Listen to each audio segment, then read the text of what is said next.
Y nosotros veíamos a un gobernador que a través de la música quiso transmitir la conciencia que hay que tener del cuidado del agua. Precisamente vamos a conversar ahora con el gobernador metropolitano Claudio Orrego, que está ahí en contacto vía Zoom. Gobernador, gracias por estar en Hoy en Noticias. Buenas tardes. Hola Nicolás, ¿cómo estás? Muy bien, oiga, ¿cuál ha sido el feedback respecto a su incursión musical para el Día del Agua?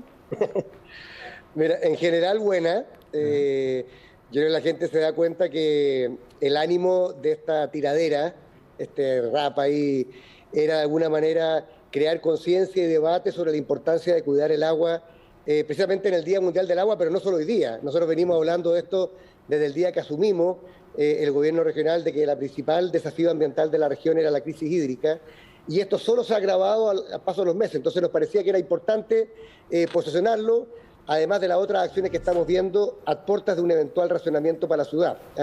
Ahora, hay algunos que nos han criticado porque dicen, pero ¿cómo? ¿Por qué le hablamos solo a la gente y no a las empresas? En fin, una tiradera, no pretende ser un plan integral, pero estamos trabajando en un plan integral para la región que abarca todos los temas, la responsabilidad de las empresas, de la agricultura, del Estado y también, por supuesto, de las personas. Sí, ese es el sentido de la campaña que estamos impulsando. Sí, por supuesto. Cualquier campaña, independiente del método, que logre llegar a más personas, por supuesto que tiene que ser apoyada. Ahora quiero preguntarle, y para que sea bien sincero, gobernador, ¿cómo hay que estar de ánimo realmente sobre la situación hídrica, en este caso de la región metropolitana? ¿Hay que estar preocupados? ¿Hay que estar atentos? ¿Hay que estar derechamente asustados con lo que puede venir?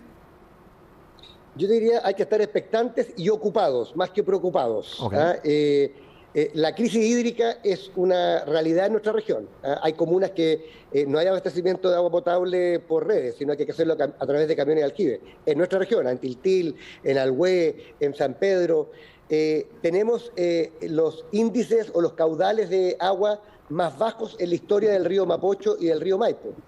Y además tenemos pronósticos climatológicos muy malos para este año, de muy pocas precipitaciones. Entonces estamos de verdad entrando en una zona de tormenta perfecta. Y lo más responsable de nuestra parte es actuar en dos niveles, Nicolás. Uno es tener un plan o un protocolo de emergencia de racionamiento listo. Santiago no tiene hoy día un plan de racionamiento. Y lo que estamos haciendo a petición mía, con la Superintendencia de Servicios Sanitarios, la Dirección General de Agua y también la ONEMI, es un plan para Santiago. ¿Qué pasa si el agua del río Mapocho y el río Maipo sigue bajando? Tenemos que tener un plan para poder implementar en el corto plazo. Y lo otro es hacer un plan de emergencia hídrica para la región que abarque todos los usos, la agricultura, la industria, el Estado, que a través de los municipios es el que es responsable de los espacios públicos, y también las personas. Son estos dos tiempos, uno que es la emergencia hoy día, y otro es, por supuesto, lo que dice en relación con un plan de mediano o largo plazo que tenemos que impulsar. Chile está atrasadísimo, Nicolás. O sea, en Chile, no sé si tú sabes, pero no se reutiliza nada de las aguas usadas, de las aguas grises. Hay países donde se reutiliza el 80%. ¿Y por qué no? Porque el Estado tenía que regular esto hace 3 años a través de un reglamento y no lo ha hecho. Es decir, actuamos como si el recurso agua fuera ilimitado, botándolo a la calle literalmente, cuando la verdad es que es un recurso escaso y tenemos que cuidarlo como hueso santo. Sí, gobernador, ¿usted cree que es relativamente factible que la reutilización del agua, en vez de que se bote por el alcantarillado, pueda ser pronto? Porque yo me acuerdo de distintos índices de calidad de las sanitarias en nuestro país, no solamente por el agua potable que entregan, sino por el tratamiento de aguas servidas que tienen, que me parece que es de los mejores en el mundo. Entonces, allí hay camino avanzado para que las mismas sanitarias apliquen la tecnología necesaria para que, por ejemplo, si una persona se ducha o utiliza el agua para lavar la loza, etcétera, esa misma agua pueda ser tratada y se pueda con ella regar, por ejemplo, en otro lugar. Esa reutilización, ¿estamos cerca de poder lograrlo? O sea, mira, es absolutamente incomprensible e inaceptable que el Estado chileno, que dice preocuparse y ocuparse del tema del agua, lleve 3 años sin dictar este reglamento.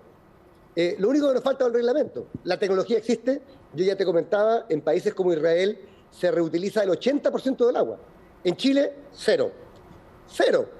Además, otro tema importante, Nicolás, que también tenemos que abordar.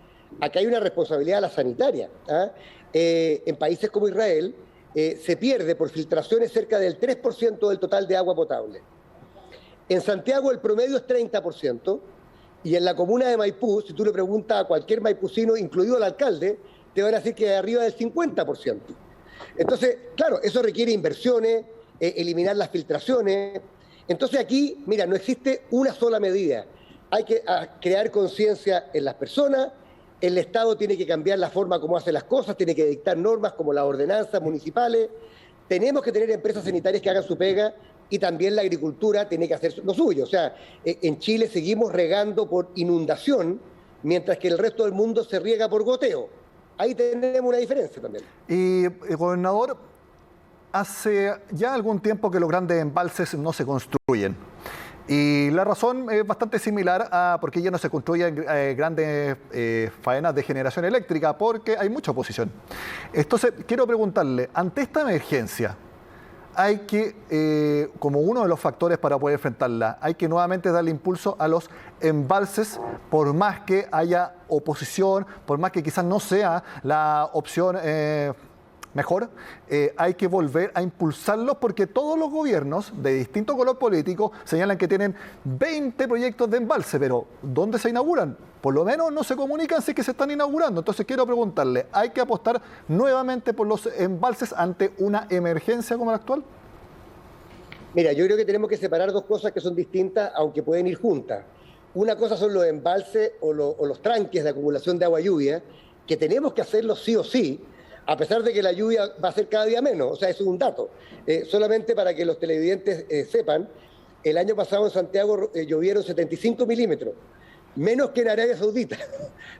Eso es un dato. ¿Ah? Ahora, hay que construir embalses, sí. Otra cosa es los grandes centrales hidroeléctricas, ¿ah? Sí, en la cual yo creo mucho más en las energías renovables no convencionales, como por ejemplo la energía fotovoltaica o la energía eólica, etcétera. No, sí, no, eso lo dije como ejemplo de que fue al mismo tiempo, cuando se criticaron esos proyectos, que se dejaron de construir también grandes embalses. A eso me refería.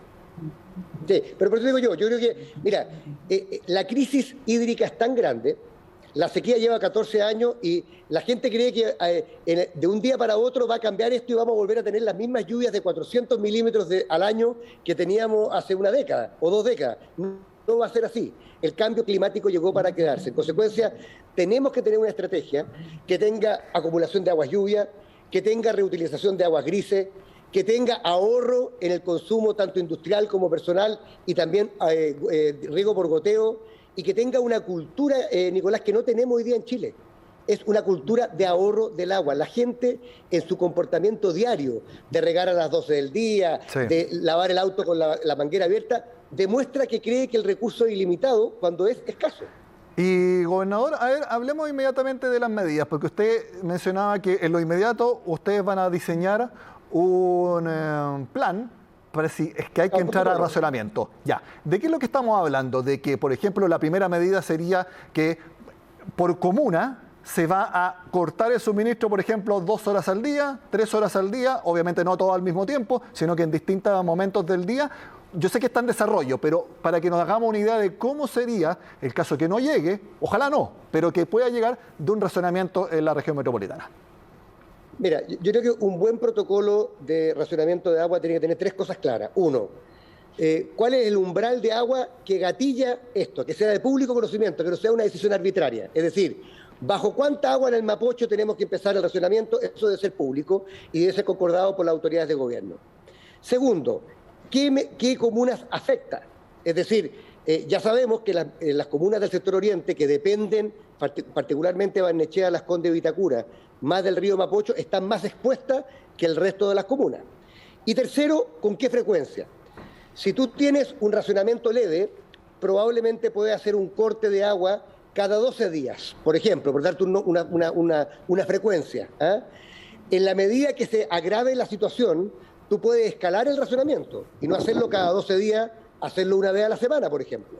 No solamente a 3 comunas, sino eventualmente a más comunas. Pero todo eso tiene que estar establecido en distintas etapas de este racionamiento que tienen que estar fundadas en estadísticas que sean confiables. Es decir, Esto no es una cosa absolutamente racional, arbitraria.